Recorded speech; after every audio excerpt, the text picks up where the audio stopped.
12th of November, 1942. Dawn cold across the Richmond yard. Harold Benson chalks 72 hours on a board and faces an emergency crew.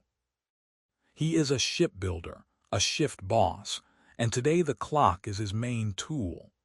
Lights flare over stacked steel and coils of cable. The river breathes diesel.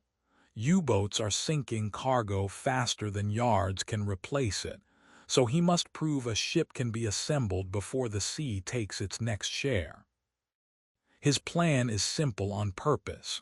Standard parts, welded seams, a moving line instead of craftwork. Critics call these hulls floating coffins.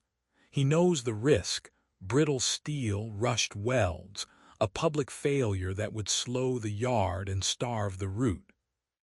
But a quick, plain ship that sails is better than a perfect ship that never leaves the blocks. He taps the chalk once, sets teams by station, and orders the first plate moved, because only speed done right will keep supplies flowing. He reads the night log with a pencil in hand. The entries are plain: which crews showed, which torch cables failed, which crane needed grease. Under the last line sits a new sheet from the War Shipping Office and a cable copy from Convoy Control. The words are dry, but the numbers are not. Tankers and freighters, tonnage sunk last month, crossings delayed. The order is blunt: replace lost cargo faster than U-boats can sink it, or convoys will go hungry and guns will fall silent. He runs the pencil down the list of names, then taps the margin where the totals sit. That number is the clock he has to beat, so he fixes a single pledge in his head that all other choices must serve. He walks the keel blocks before the first crew whistles, touching chalk marks and stanchions. Empty ground tells time in its own way, and he wants his own time, not a clock borrowed from someone else. He chooses a start he can control. First torch at 0600. If the spark is late, he will see it. If a crane idles, he will see that too. He turns back, writes 0600 on a workboard, and draws a line to 72 hours. The point is not the show of a number. It is a visible baseline. Every slip will be measured against it, and no one will argue about when a delay began. He opens the Liberty blueprint on a trestle and smooths it flat with his hands. The drawing is honest: straight lines, square edges, flat plates. It leaves out curves that would waste heat and skill. He circles the core trade with his pencil tip: welded seams, not riveted seams. Welding is faster and uses crews he can train in weeks, not years. Rivets demand gangs that no yard can spare right now. Because of that choice, he accepts what comes with it. Welds can crack, especially in cold, especially in steel that is hard from the mill. So he marks extra inspection stations on the plan, and he marks places where a crack might run: deck corners, hatch combings, long seams. At those points he adds simple stoppers: small drilled holes at the ends of slit lines, radius cuts at corners, doubler plates at cutouts. These are not pretty, but they arrest a crack before it runs the length of a ship. He breaks the hull in his mind and then on paper: bow module, stern module, 3 mid-body sections, and deck houses built as blocks. Each block gets a lead, a schedule, and a handoff time. He chooses the joint lines where a crane can lift without twisting the piece, and where welds can be laid in the flat. Because the sea does not care about his plan, he gives himself a buffer. Bulkheads that are the same from section to section, so a team can swap or slide a block if one drifts behind. Parallel work is the only way the slipway will see shape in days, not months. So he writes the meeting point. The slip, the only place all this steel will make a ship.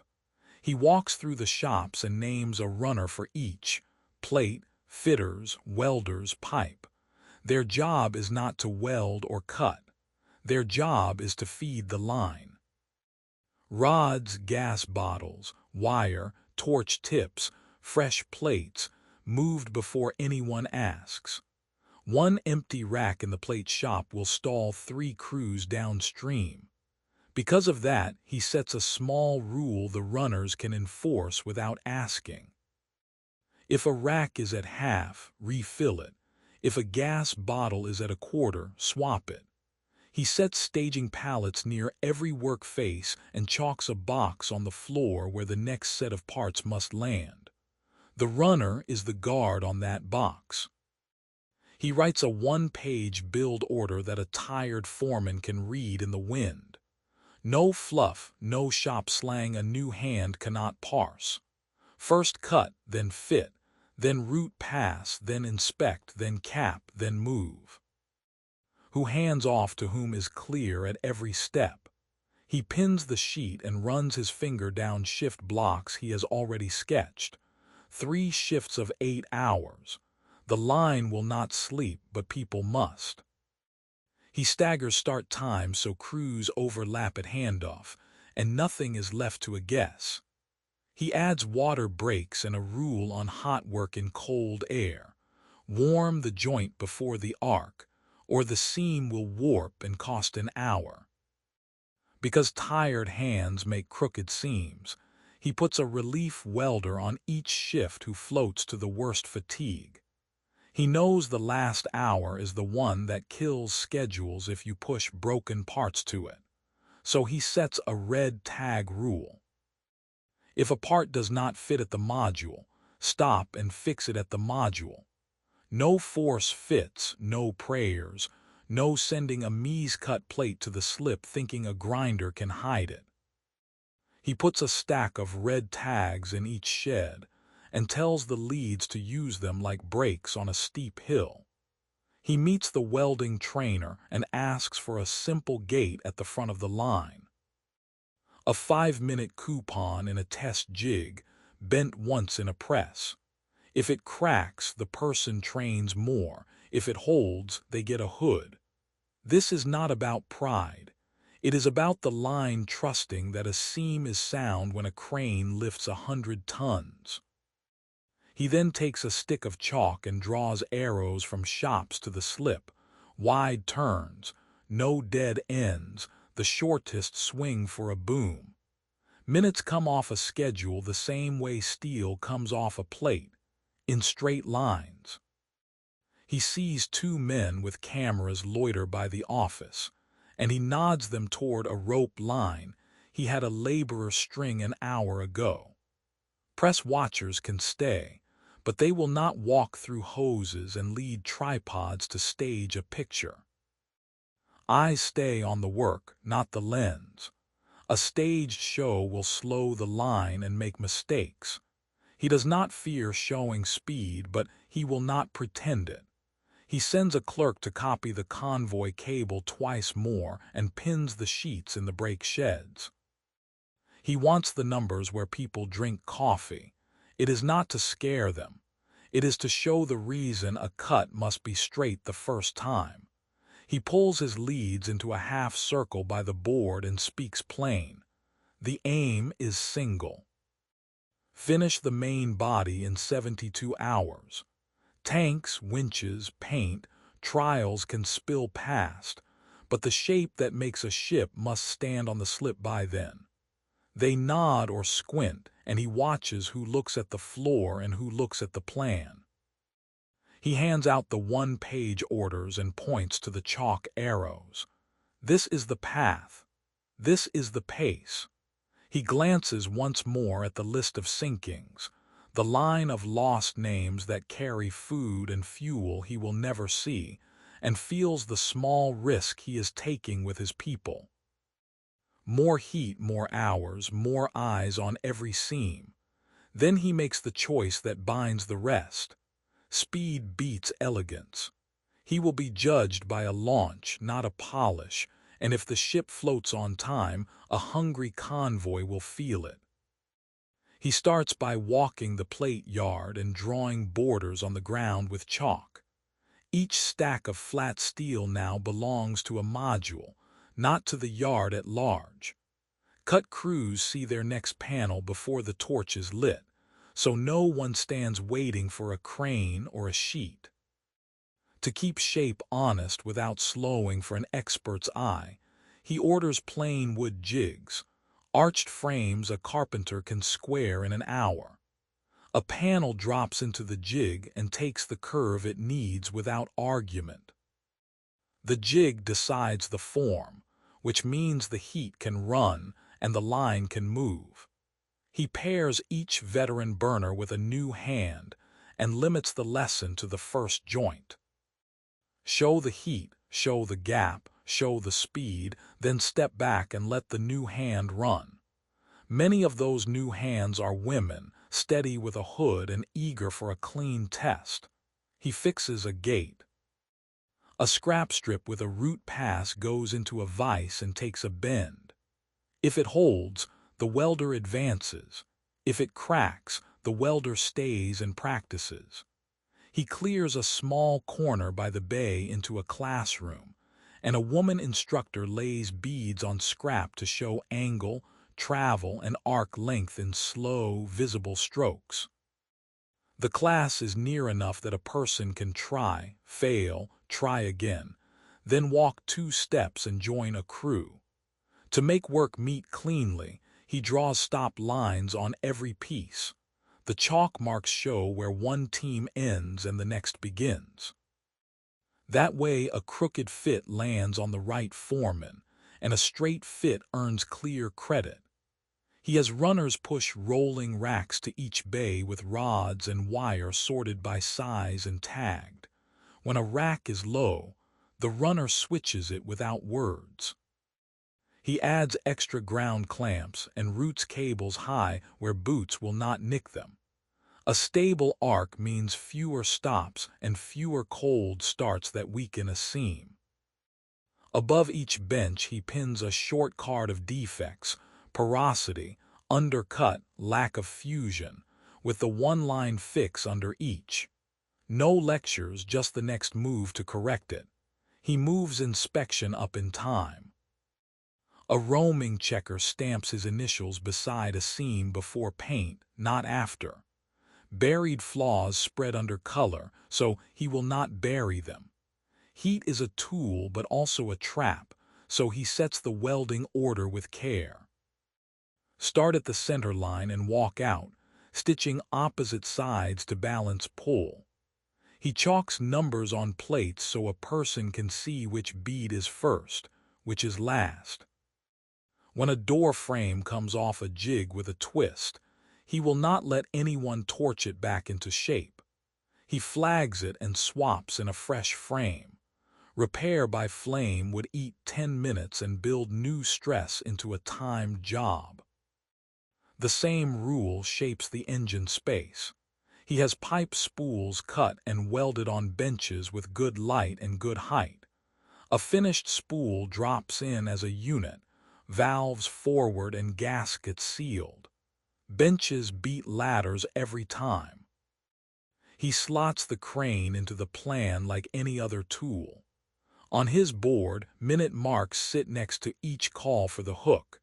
If 2 modules claim the boom at once, the chalk decides, not a shout.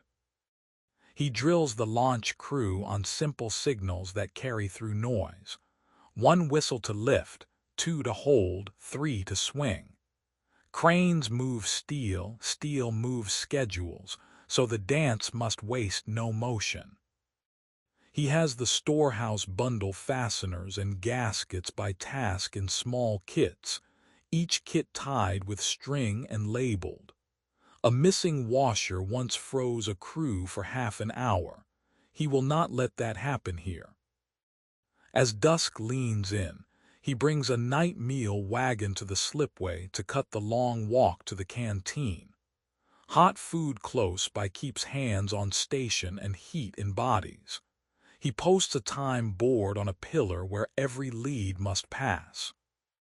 Next to each task he writes the target minutes, and when a bay beats it, he writes the new number in the target column. The best method wins, not the oldest habit. He listens for settings too, not just speed. When the day's cleanest beads come from a young welder running a certain amperage in travel, he writes those numbers down. The note goes up beside the defect card so others can copy it and improve. A visitor strolls in and suggests a nicer deckhouse trim, a curve here, an overhang there. Benson sees the jig tree it would upset and the hours it would cost. He declines the change because any change today would mean new forms and lost flow. At mid-morning, he times the bow fit and sees a gap wider than the drawing allows. The pull to close it could go two ways. Heat would shrink the edge and close the space fast, but it would also harden the plate and carve tension lines that a swell could later find. He orders chain falls rigged from paydies and a measured pull taken in small bites, with a checker watching the seam. The controlled draw takes minutes he does not like to spend, but it leaves no new stress to seed a crack. The gap comes down, the rule holds, and the welders can stitch the join without chasing distortion around the nose. As shifts turn, he walks the tags hung on each block. Green for ready, yellow for rework, red for hold.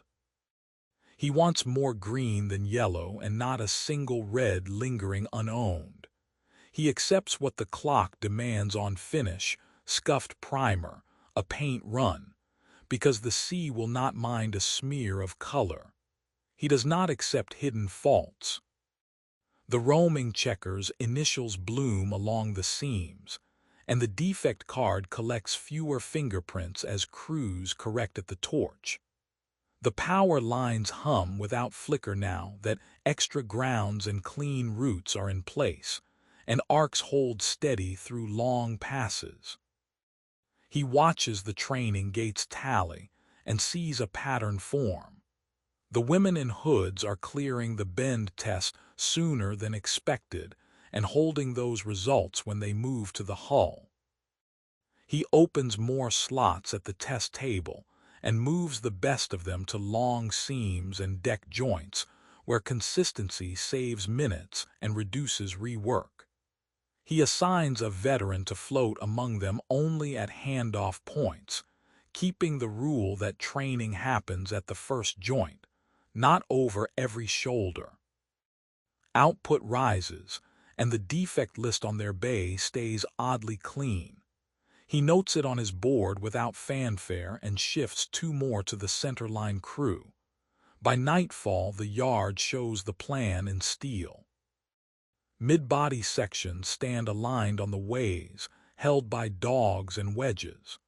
The stern sits on greased skids with braces ready, its shafts aligned by string and eye, waiting for the call to move.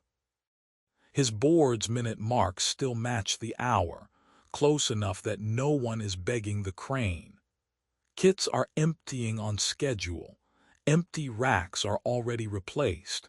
He lets the paint runs stand where they are and leaves the fancy trim for a calmer year. The line holds under heat, and the shape that feeds convoys begins to appear in full size. The Navy inspector comes with a folder of cold sea failures and a tight way of standing. He talks about brittle plate, stacked heat at corners, ships that opened along seams when winter bit them. Benson hears the warning and keeps him close, not as a hurdle but as a witness. He walks him up the ways and onto the main deck fit-up, where the joints are still bare metal, and nothing is hidden by paint. Speed without toughness will not do. He needs both, or he will feed the sea the very cargo he is trying to save. At a hatch corner he sees it, a hairline trace no wider than a pencil line, running out from the square cut like a map of a bad path. He stops the bay with a raised hand and hangs a red tag that shows from 50 feet. The fix is simple because it must be. He calls a stop drill at the crack tip and has a small round cut bored at the end to blunt the point. A doubler plate is cut to a soft radius and set around the corner so stress spreads into more steel. He changes the start plan there and on every similar corner. No more piling beads from one side toward the tip. He staggers passes around the corner and runs short stitches that leapfrog each other so heat does not stack. He asks the inspector to watch each step and sign the work page when the metal cools. A record today will help when questions rise later. He wants proof that the bay's craft is sound beyond the one corner, so he pulls a cold bend on a seam coupon cut from that same area. It survives the press without a white line or a snap, and he feels the grip in his chest ease just enough to move. He bans flame straightening on the main deck to remove any temptation to use heat as a broom, and he orders mechanical pulls only. Chain falls, come-alongs, measured draws with a hand on the gauge. Along the long deck seams where the drawing allows, he drills small tier stoppers at intervals, a minor cost that buys time if a crack wants to run. He takes his one-page order and adds a new line to the corner section, so no one will need to remember this by rumor later. A truck of plate drops a load with mill marks that twitch his eye. The ridges are off. The roll lines look like a poor heat. He does not gamble on hidden brittleness. He rejects the stack and sends it back on the same truck. Because he kept a small buffer of sound plate for times like this, a later delivery slides into the gap without starving a bay.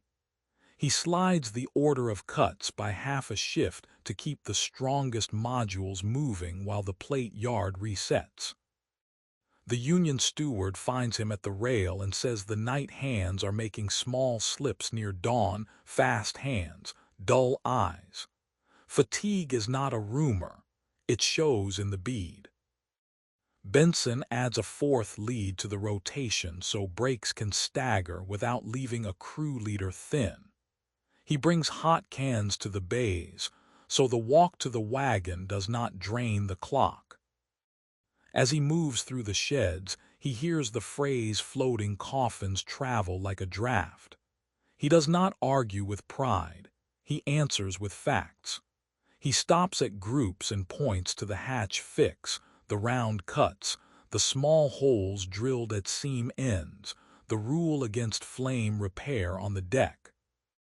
He makes the path of stress visible with a finger on steel. The name loses air when people can see the counter to it. To anchor that lesson, he pins two photos at the time board. One shows a riveted ship split across a line of holes after a torpedo found her. The halves hang like a broken book. The other shows a welded ship with a torn panel but the body still in one piece. A deck wet but above water, crew still on it. He writes nothing under them. He lets the view do the teaching about how a continuous skin shares hurt better than a line of pins. He knows the faces in the bays read faster than they listen, and he gives them a picture that sticks. He accepts the schedule slip that comes with clearing those red tags. Hours fall off the board, and he writes the new times in the open where anyone can see them. He trades speed for sound metal on purpose.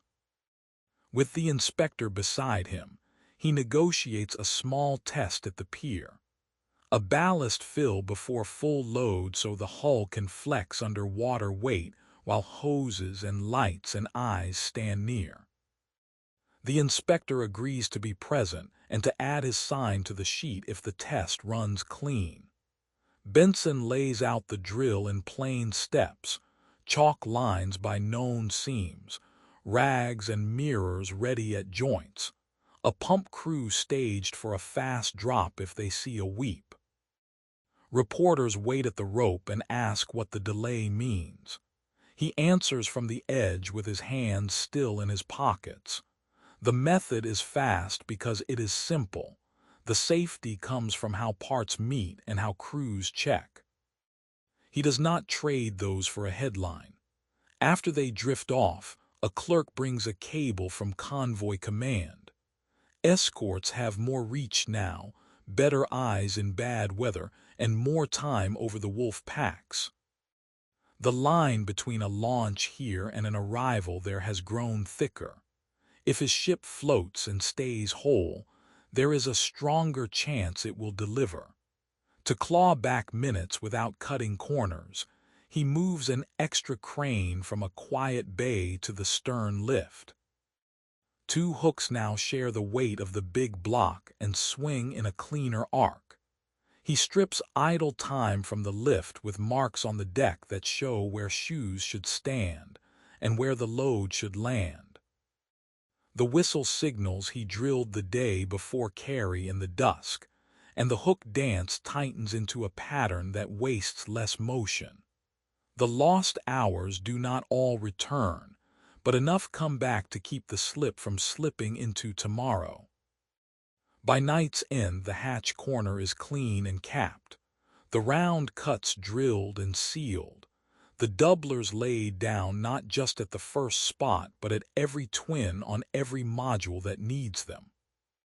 The tier stoppers sit like small commas along the long seams. The rejected plates are gone from sight, the buffer stacks stand at half and climbing, and the night rotation runs without a sag at dawn. The inspector's initials ink the page beside the fix, and the ballast test sits on the morning plan. He looks down the line of bays and sees shoulders less tight, hands moving with a steadier pace. He spent hours to buy that steadiness, and he knows why.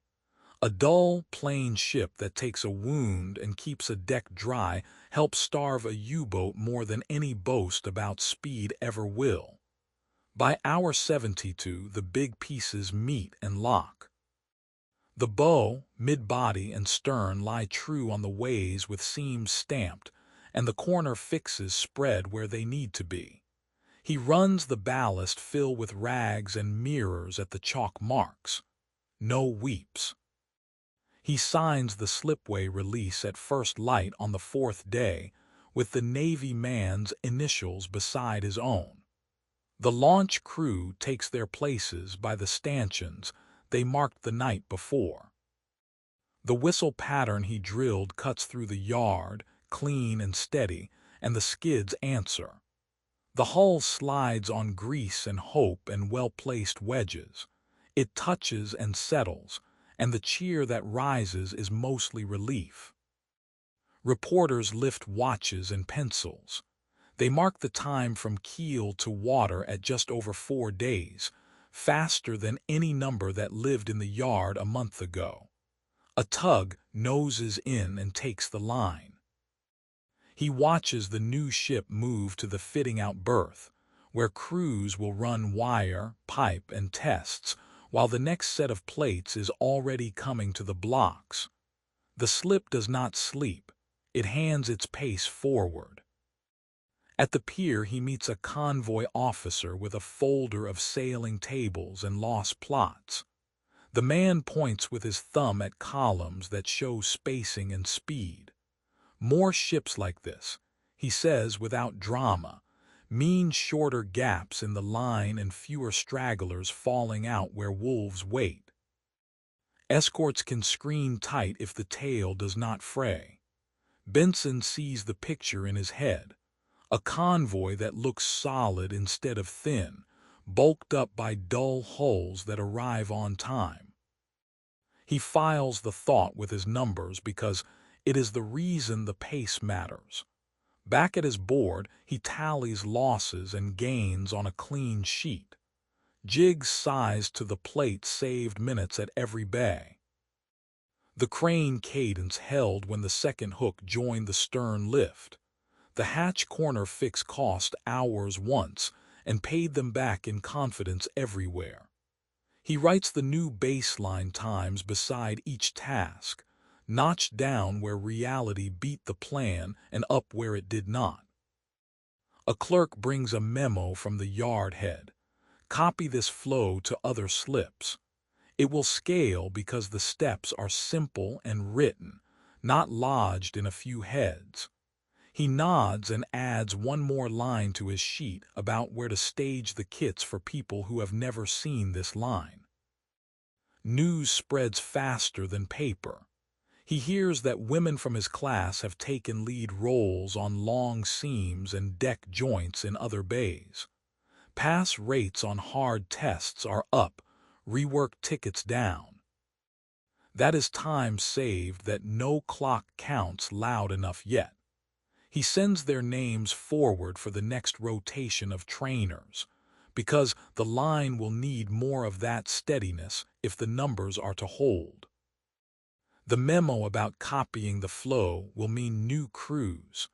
The crews will need leaders whose hands already solved the same problems. He runs the month's arithmetic on a pad with the convoy cable at his elbow.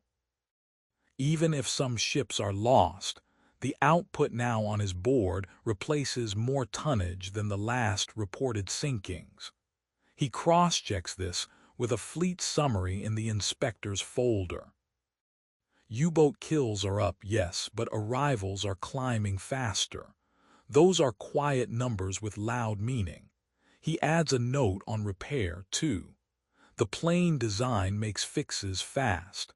A damaged panel swaps without exotic shapes. A cracked hatch corner meets the same cure they practiced here. Ships come back from hurt sooner, so the advantage compounds. The press line about floating coffins shrinks in the papers by the gate. He files his updated one-pager with the crack fix, the module timing, and the staging marks in a folder that the front office will copy and ship across the yard. He pins a spare to the time board with a pencil tied to it, because someone will want to mark their own minutes against it by the next shift. He does not chase the nickname out loud. He lets arrivals, repair cycles, and launch counts starve it instead. He walks past a new keel with fresh chalk already laid out to match the arrows on his sheet. Runners move kits as if they have always done it this way. A second memo lands in his hand by noon. Other yards will adopt the same split of modules, the same training gate, the same crane signals. He learns in a short briefing from the convoy office how the other side's plan assumed slow, scarce ships that could be sunk faster than they were made. A cheap hull, built quick and checked well, breaks that math. When cargo comes faster than torpedoes can erase it, screens tighten, columns thicken, and the sea gets harder for the hunters.